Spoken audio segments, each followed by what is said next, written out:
untuk menghilangkan ngantuk. Mana semangatmu? Ini semangatku. Sekali lagi. Mana teriakmu? Ini teriakku. Oke. Hore! Hore! Yes! Yes! Oke. Terima kasih pada teman-teman semua. Sebelumnya mohon maaf untuk kesempatan hari ini saya meminta waktu kepada ibu-ibu semuanya kurang lebih nanti 1 jam. Dan tak lupa saya ucapkan terima kasih atas partisipasi dan kerjasama teman-teman semua dalam saya menyampaikan di sini seminar. Saya beri judul seminar, Ibu, seminar budaya positif. Sebentar.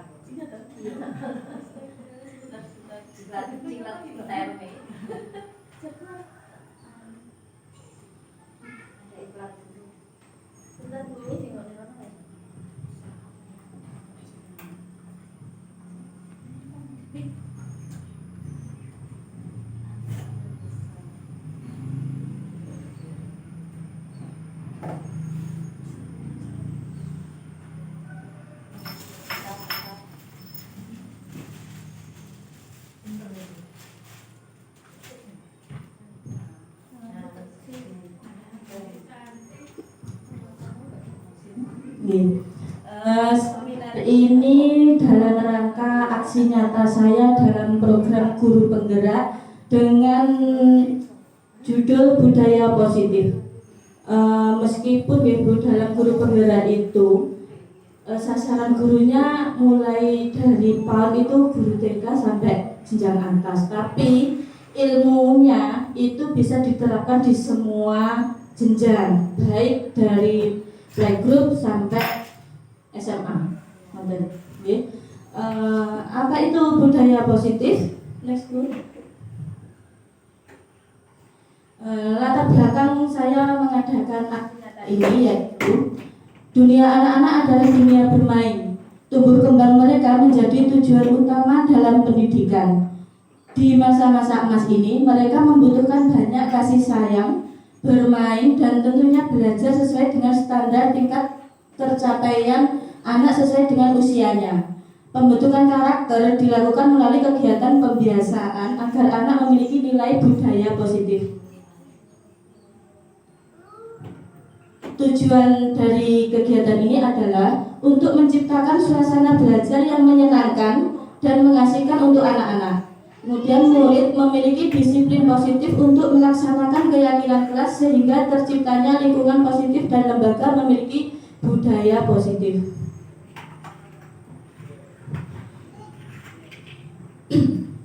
Sebelum masuk ke budaya positif, kita berangkat dari filosofis pendidikan Ki Hajar Dewantara. Kita mengingat bahwa tujuan pendidikan yang disampaikan oleh Bapak kita Ki Hajar Dewantara yaitu menuntun segala kodrat yang ada pada anak-anak agar mereka dapat mencapai keselamatan dan kebahagiaan yang setinggi-tingginya, baik sebagai manusia maupun masyarakat.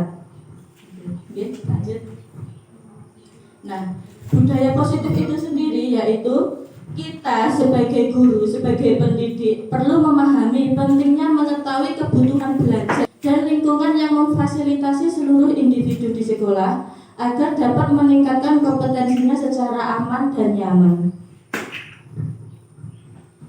Sebelum masuk kegiatan inti, ibu-ibu sudah dikasih kertas lipat semuanya?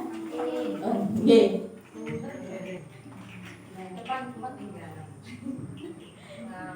Ya.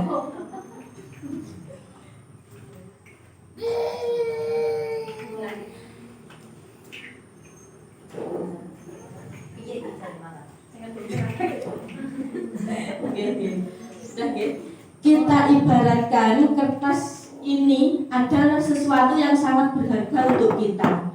Kita remas-remas, lalu kita buat bola seperti bola, kita remas-remas. Sudah ya?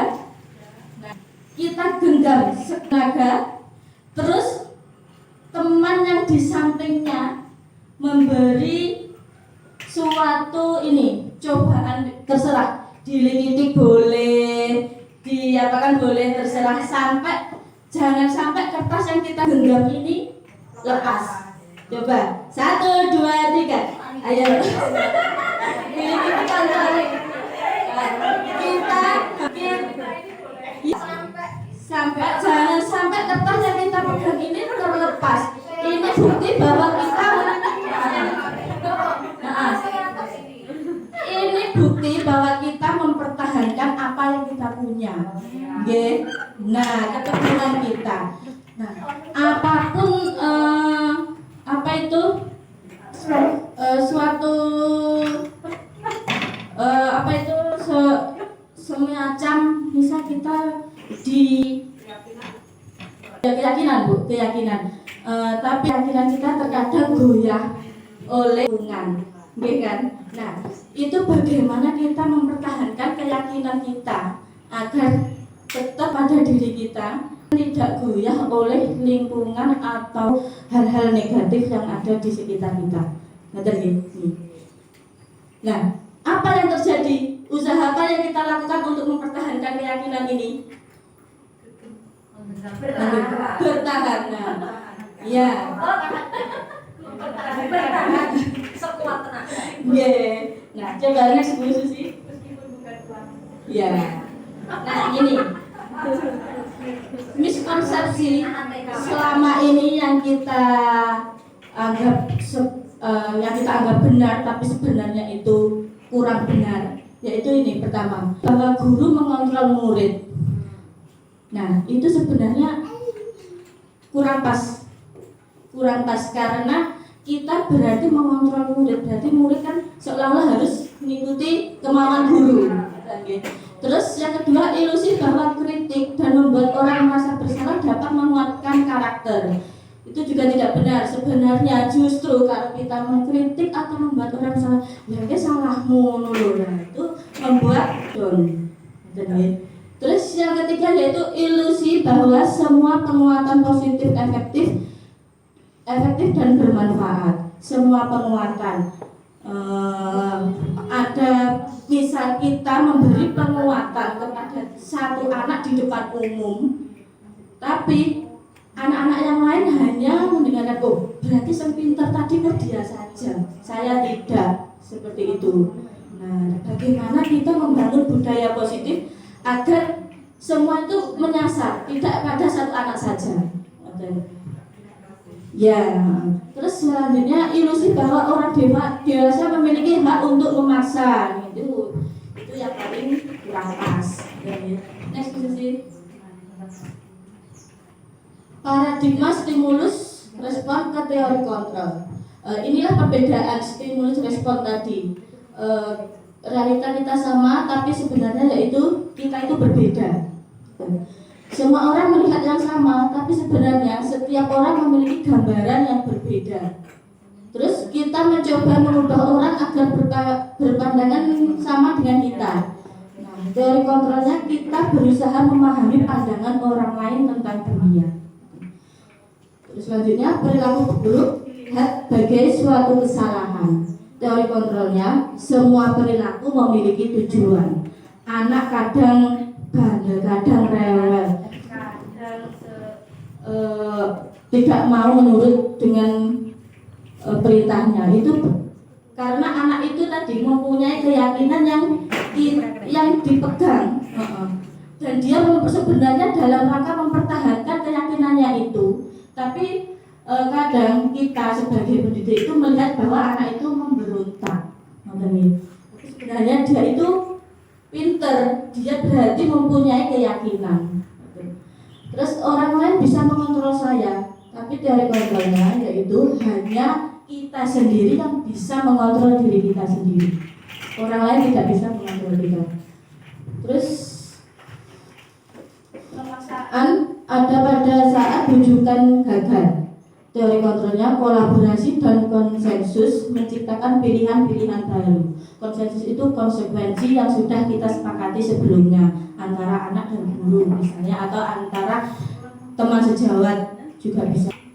Kemudian model berpikir menang atau kalah sekarang berubah menjadi model berpikir menang-menang semua.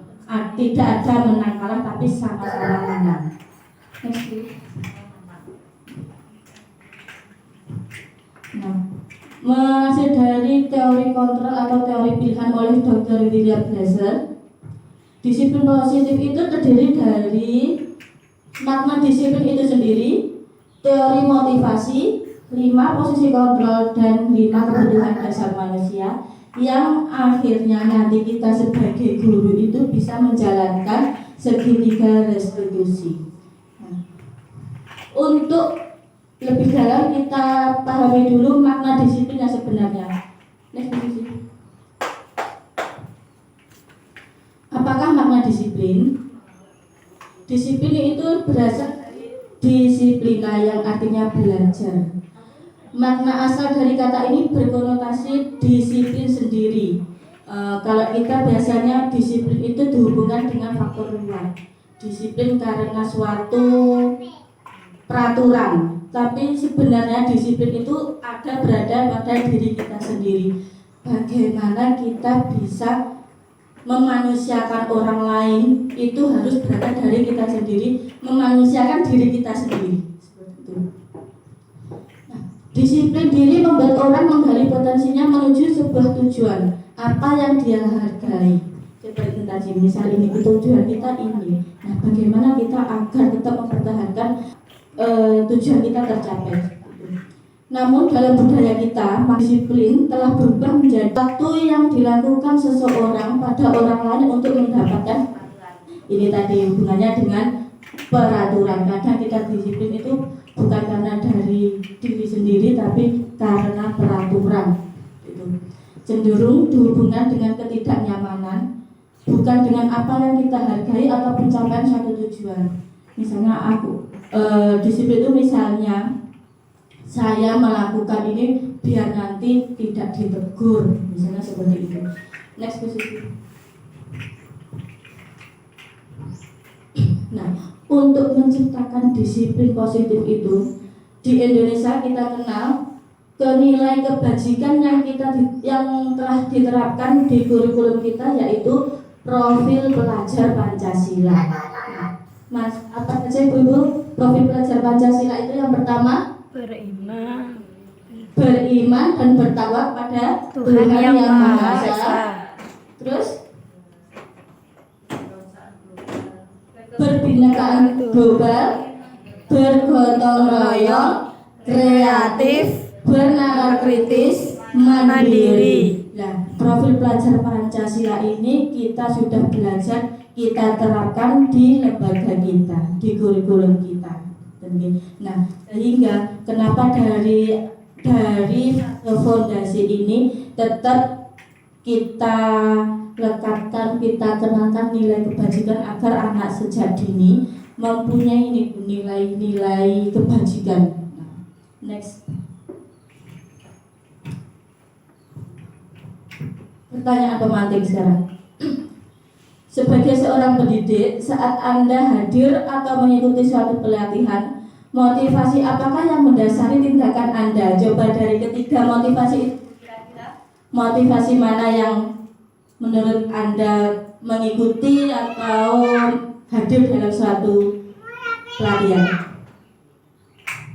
Bu Risa, coba motivasi yang berapa? C, yang ketiga. Bu Nita? C, itu sih pasti C. Bu Farida? Untuk sementara ini sepertinya secara jujur A. Secara jujur A. Nggih, Bu Dina? Jujur dulu. A, nggih. Bu Iva? C. Bu Nuryani? Kalau saya yang ketiga. Yang ketiga. Kalau Bu Wit, kira-kira yang motivasi mana Bu Wit? Yang motivasi itu menurut saya bisa dari diri sendiri, juga ada motivasi dari orang luar.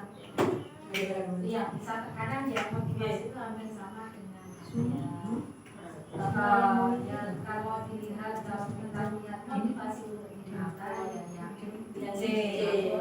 Tapi kalau balik dari yang A itu ya juga so semuanya itu bisa termotivasi dengan sesuatu yang diwajibkan. Iya iya.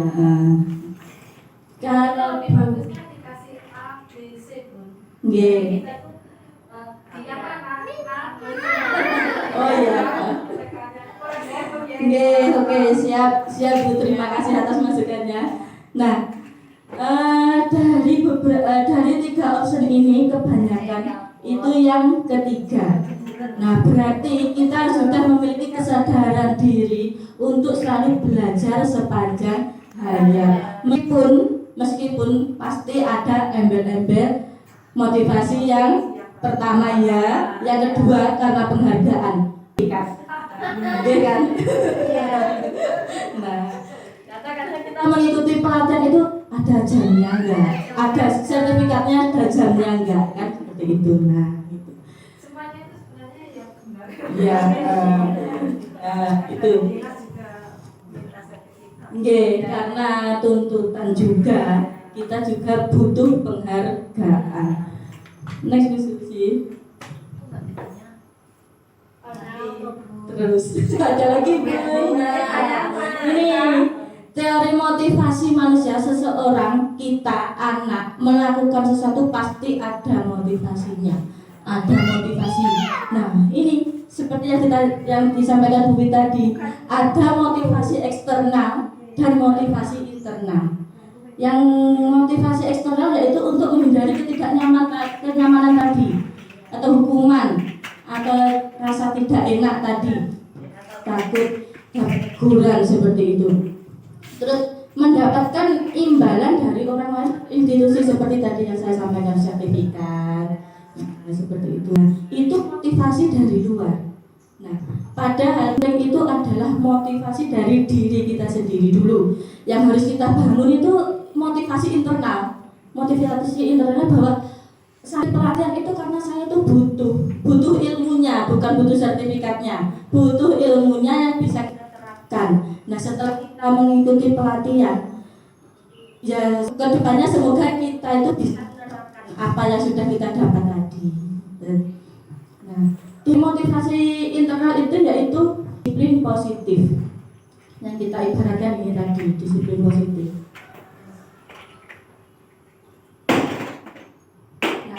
Bagaimana jika terjadi pelanggaran? Biasanya bagaimana kalau kita atau murid kita melanggar itu bagaimana? Bu Dewi, coba bagaimana Bu? Dewi Masita. Kalau murid kita atau kita sendiri melakukan pelanggaran itu kira-kira apa yang kita dapat? Teguran. Bu Ida belakang.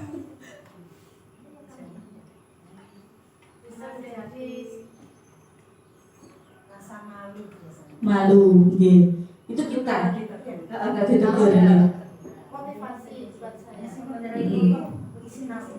Izin, gitu. Nah, beberapa yang pernah kita alami, kita mengalami atau kita sebagai objeknya atau sebagai subjeknya itu biasanya yang pertama coba next Bu. Hukuman. Nah, dulu kita waktu masih kecil, waktu masih sekolah, kalau zaman dulu saya juga masih ingat ketika saya kurang konsen waktu pelajaran, tiba-tiba saya dilempar kapur.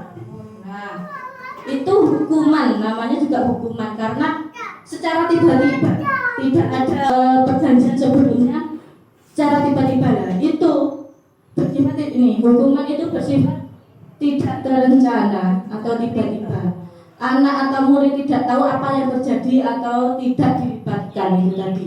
Kita enak-enak bercerita, tiba-tiba dapat kabur tadi. Nah, itu kan biasanya terus anaknya kan kaget gitu. Nah, terus hukuman itu bersifat satu arah. Nah, pihak guru yang benar, murid yang salah. Semoga kita tidak nipu. Terus insya Allah untuk TK playgroup tidak ada. Karena Ya, sebenarnya profil pelajar Pancasilanya sudah kita terapkan, kita laksanakan, hanya teorinya baru ini tahu.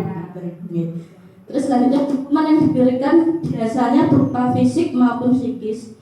Murid atau anak yang disakiti oleh suatu perbuatan apa kata-kata tadi, misalnya datang terlambat disuruh berdiri di depan atau di luar kelas. Nah itu sudah zaman off. Kalau zaman now sudah nggak ada. Next dulu sih. Selain hukuman kadang juga ada konsekuensi. Bedanya dengan hukuman, kalau hukuman tadi satu arah, secara tiba-tiba, kalau konsekuensi itu biasanya sudah disepakati dengan muridnya. Ini mungkin di kelas atas ya Bu, kalau kelas bawah belum bisa.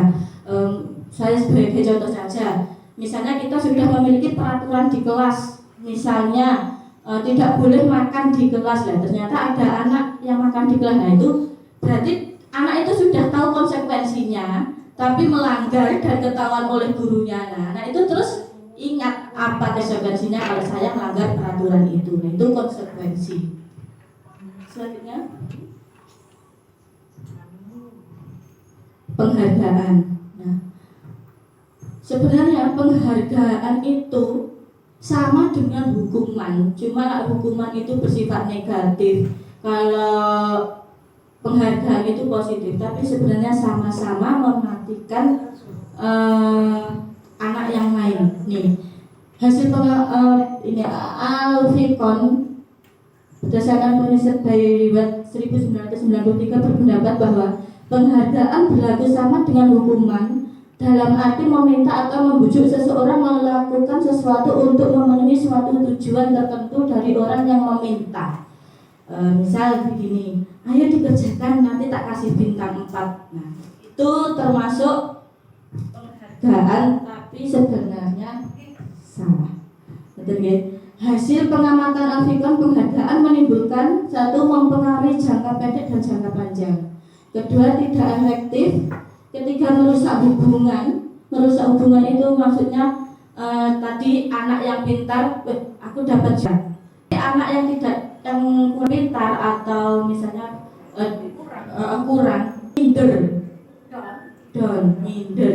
Apalagi alhamdulillah sekarang sudah tidak ada sistem ranking. Kalau dulu ada ranking, maju ke depan, yang dapat juara, tidak dapat juara ngabrung. Nah, saya juga pernah merasakan down. Terus menurunkan kualitas. Kok kenapa menurunkan kualitas? Karena saya harus pintar biar dapat juara tadi, bukan karena kebutuhan tadi, tapi karena iming-iming dapat hadiah. Selanjutnya mematikan kreativitas, menghukum, sama dengan merusak hubungan tadi sebenarnya. Terus mempengaruhi motivasi intrinsik. Nah, motivasi intrinsik tadi kan sebenarnya kan berangkat dari diri sendiri tadi, atas dasar kebutuhan, bukan dari motivasi eksternal tadi. Lanjut. Ya, karena iming-iming, jadi saya mau melakukan ini. Nah, inilah yang terakhir, yaitu restitusi. Kita sebagai pendidik di TKP Guru sebenarnya sudah melakukan restitusi, dan ini adalah perlakuan yang sangat dianjurkan di suatu pendidikan. Apa itu restitusi? Restitusi adalah proses menciptakan kondisi bagi murid untuk memperbaiki kesalahan mereka, sehingga mereka bisa kembali pada kelompok mereka dengan karakter yang lebih kuat. Restitusi juga merupakan proses kolaboratif yang mengajarkan murid untuk mencari solusi atas masalahnya. Jadi tidak hanya disalahkan, tapi kita cari solusi. Dan membantu murid berpikir tentang orang seperti apa yang mereka ingin menjadi, yaitu tujuan mulia, hubungannya dengan nilai kebajikan tadi, dan bagaimana mereka harus memperlakukan orang lain, memanusiakan manusia. Restitusi membantu murid menjadi lebih memiliki tujuan, disiplin positif, dan memulihkan dirinya setelah berbuat salah. Penekanannya bukanlah pada bagaimana berperilaku untuk menyenangkan orang lain atau menghindari ketidaknyamanan, namun tujuannya adalah menjadi orang yang menghargai nilai-nilai kebajikan. Lanjut Bu.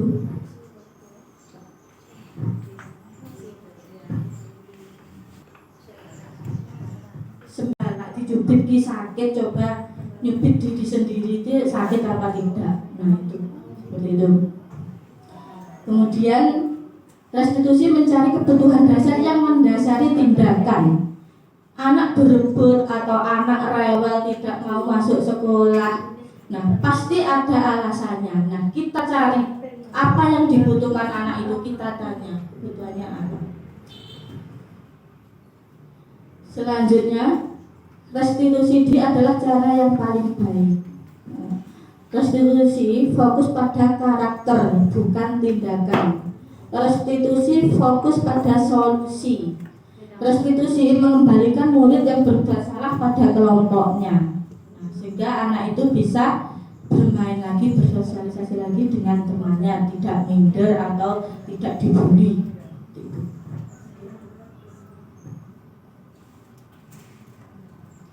Nah, ini keyakinan kelas. Mengapa tidak peraturan saja yang biasa kita kenali? Kan biasanya peraturan gitu, bukan keyakinan. Kalau ini, mengapa kita memiliki peraturan harus menggunakan helm bila mengendarai kendaraan roda 2? Peraturannya kalau naik kendaraan bermotor roda 2 kita harus pakai helm, itu peraturan. Nah, tapi sebenarnya keyakinannya apa? Biar selamat. Biar selamat. Untuk sebenarnya kalau kita meyakini pakai helm itu selamat, berarti kita tanpa harus melihat peraturan yang ada itu kita pakai helm. Itu sadar diri. Nah, mengapa kita memiliki peraturan 3M, menggunakan masker, mencuci tangan, menjaga jarak? Nah, untuk keselamatan kita juga kesehatan kita. Nah, kalau kita sadar diri itu tadi Bu, yang wujud utamanya adalah sadar diri. Mengapa kita memiliki peraturan harus datang waktu pada saat mengikuti pelatihan?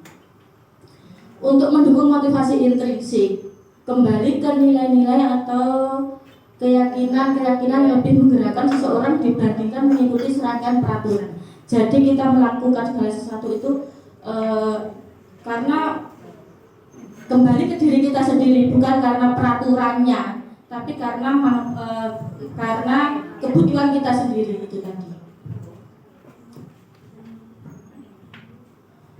Ini contoh pembuatan keyakinan kelas. Keyakinan kelas bersifat lebih abstrak daripada peraturan yang lebih rinci dan konkret.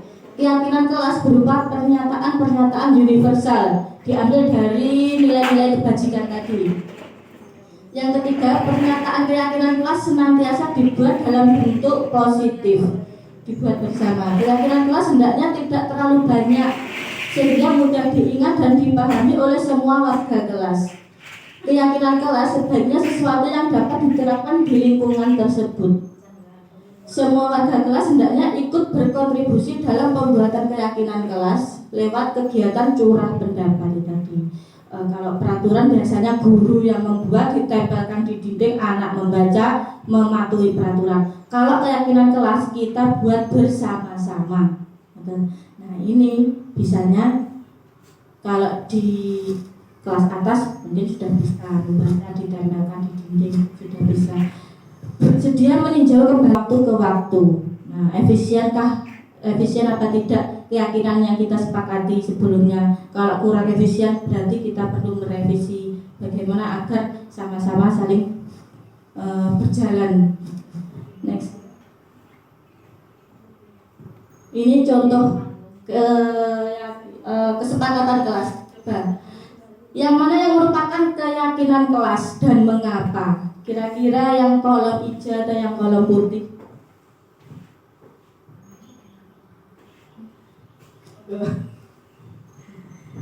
Yang hijau, kolom hijau. Datang tepat waktu, mengucapkan salam, menjaga kebersihan sekolah, berdoa sebelum dan sesudah kegiatan, aktif dalam pembelajaran, tertib.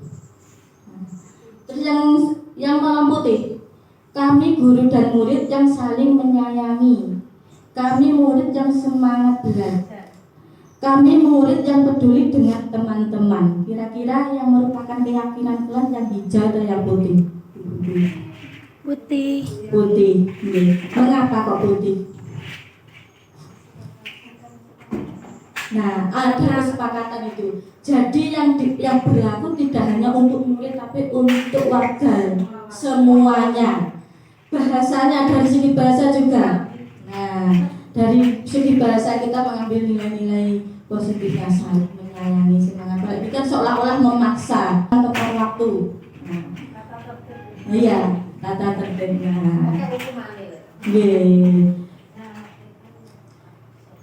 Hanya kalau di TK, bagaimana penerapan Nah, bagaimana menerapkan keyakinan kelas di PAUD? Padahal anak kan belum bisa membaca. Apa Bu? Pembiasaan, benar. Pembiasaan. Gak bisa, gak apa-apa ditulis agar bagus kalau kita penilaian ada tata tertibnya. Tapi tulisannya sekarang jangan tata tertib. Nah, itu tadi diganti keyakinan kelas. Nah, keyakinan itu kita buat bersama-sama. Nah, ditempel betul nopo-nopo, tapi karena anak kita kan belum bisa membaca dengan pembiasaan. Ya. Nah, nih peraturan kelas kita menjadi keyakinan kelas, sehingga setelah keyakinan kelas ini terwujud terlaksana akan menjadi positif. Nah, lingkungan yang positif ini karena sudah terbiasa menjadi budaya kita. Nah, kita berangkatnya dari aturan kelas tadi, kita rubah menjadi keyakinan kelas.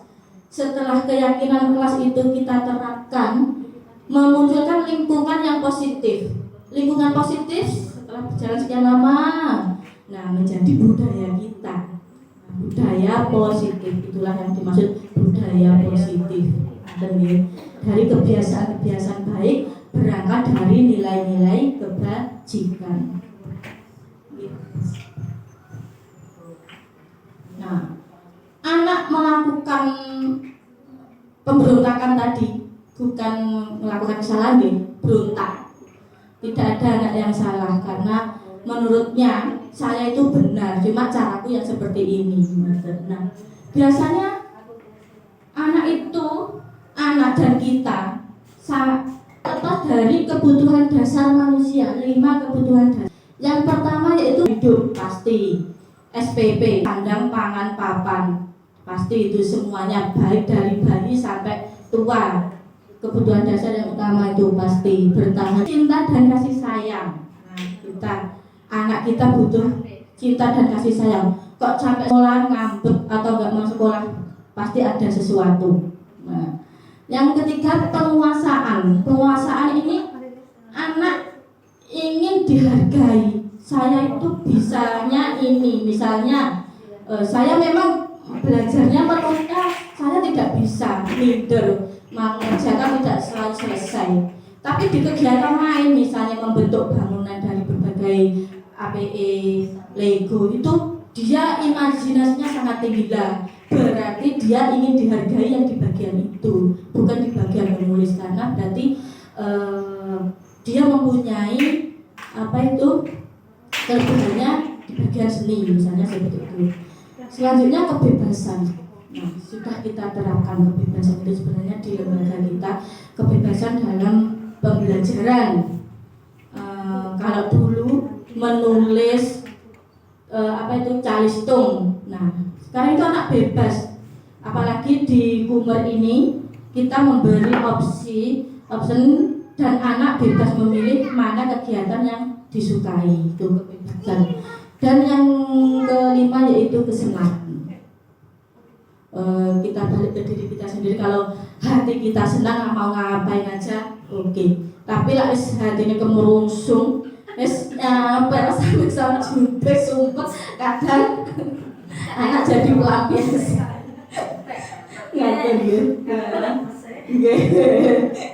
Nah itu. Nah, setiap anak melakukan sesuatu tindakan pasti karena membutuhkan salah satu kebutuhan dasar ini, ada yang tidak tercukupi sehingga mereka melakukan pemberontakan.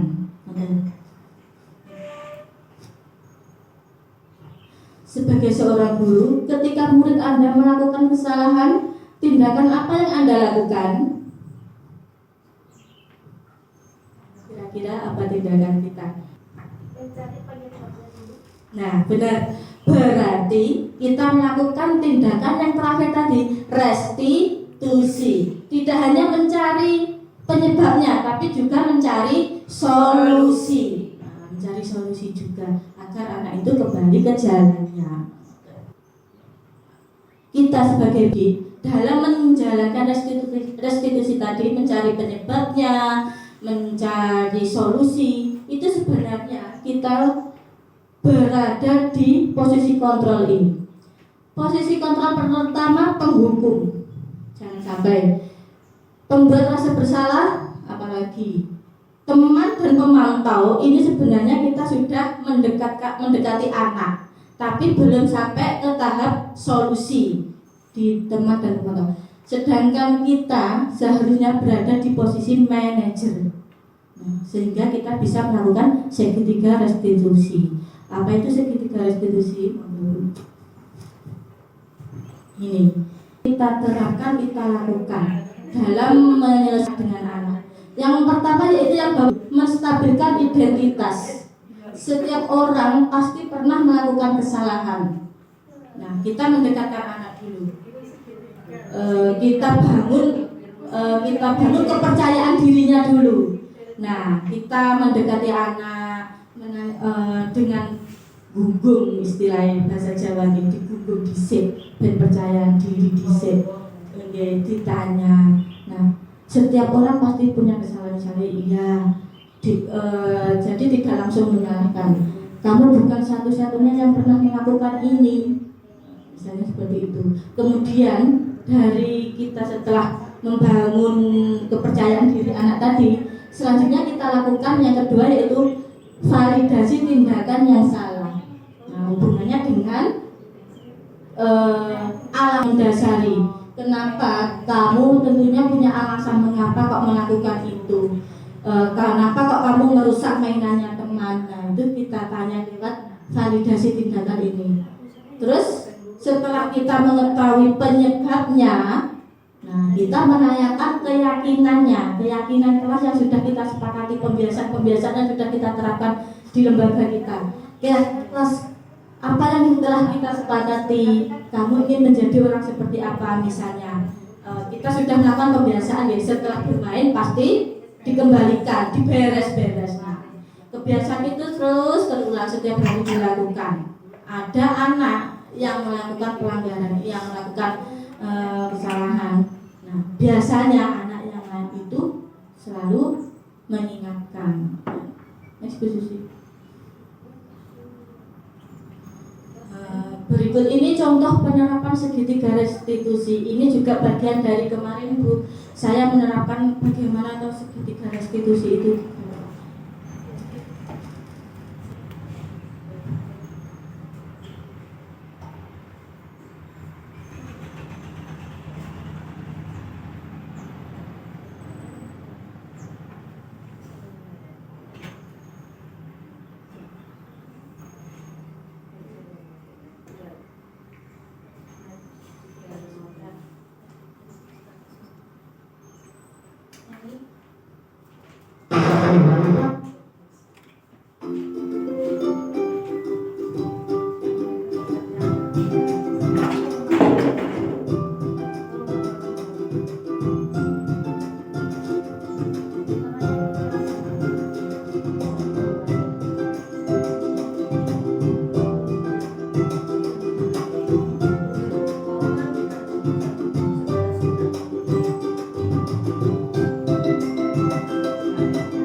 Ini kemarin juga bagian tugas dari guru bergerak Bu, bagaimana saya menerapkan segitiga restitusi.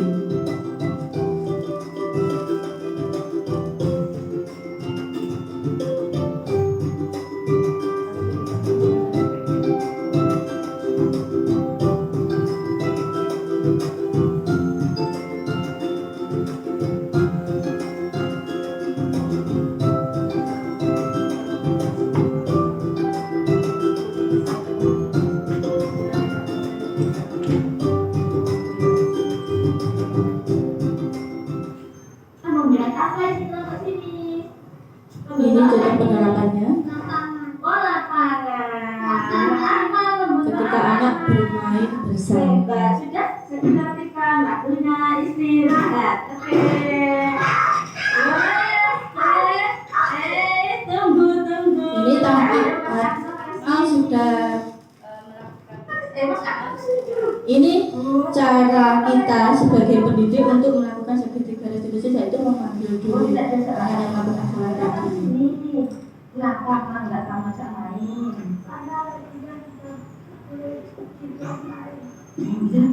Kenapa sama? Oh, mau bertembak kurang. Nah, sekarang gini. Mas Ahmad, masih ingat nggak sama kehasilan kelas kita? Nah, coba apa ya keyakinan kelas kita? Yang pertama, kita bermain sama. Mainannya boleh bukan atau bersama-sama? Mainannya juga bersama-sama. Tapi kalau atau bermainnya sendiri tidak dengan rata sama temannya, berarti perbuatan badan jelek. Nah, kalau Akmal tidak diajak bermain, berarti perbuatan baik atau jelek? Jelek. Berarti perbuatan jelek bagaimana? Terus bagaimana ya? Coba sekarang kalian minta maaf. Nah, bagaimana? Nah, kalau begitu kan jadi anak hebat. Nah, jadi sesama teman saling menyayangi. Nah, oke. Sekarang coba tidak hanya saling minta maaf saja. Maaf, tidak hanya saling minta maaf saja. Setelah itu kalau sudah minta maaf apa coba? Sudah minta maaf, sudah saliman. Sekarang waktunya berarti merapikan. Oke, ayo kita merapikan. Kita satu.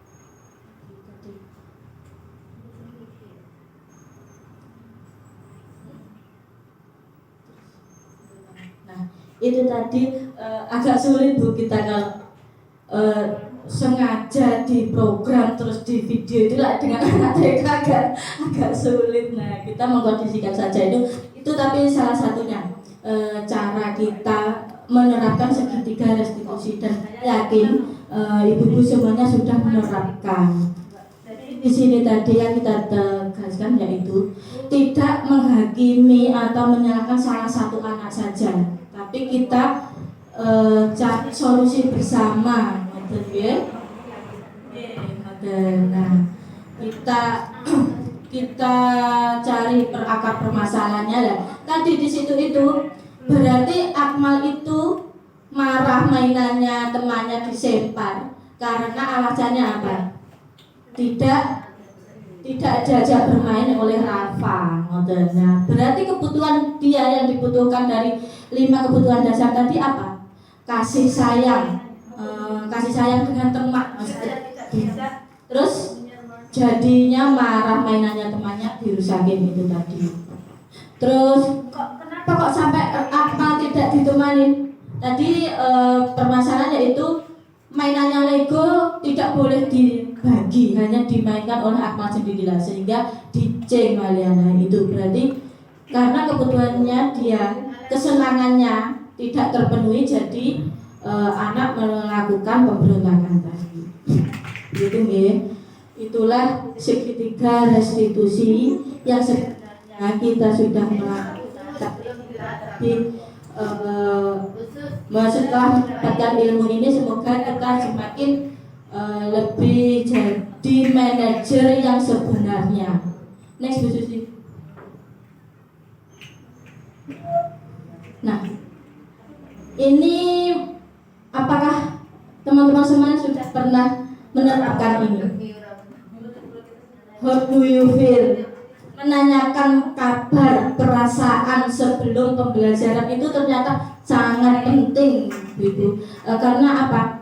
Di sini saya mencoba menggunakan stempel emoticon.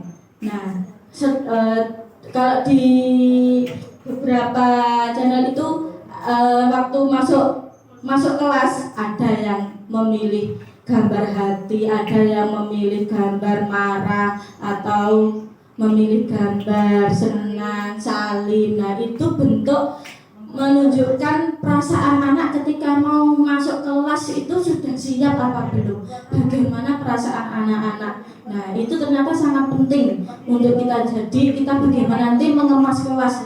Kalau sepertinya kok anak belum siap untuk mengikuti pelajaran, berarti jangan dipaksakan dulu. Oh, ada anak yang masih bersedih, atau masih ada anak yang memilih emotikon marah, berarti pasti ada sesuatu. Kita tanyakan dulu, kita cari solusinya dulu. Setelah anak siap, baru melanjutkan kegiatan pembelajaran. Ini saya namakan stempel how do you feel, yang biasa kita buat untuk nilai yang setelah kegiatan pembelajaran. Ini ternyata juga bermanfaat saat awal pembelajaran. Jadi anak bisa memilih, contohnya seperti itu. Ada nama anak, nah, awal pembelajaran tadi anak itu memilih stempel yang mana. Itu. Setelah selesai pembelajaran, anak tadi disuruh memilih lagi. Nah, itu juga sebagai refleksi kita sebagai pendidik, sebagai guru. Oh, pembelajaranku hari ini berarti berhasil apa tidak? Anak-anak antusias, semangat, suka apa tidak dengan pembelajaran kita?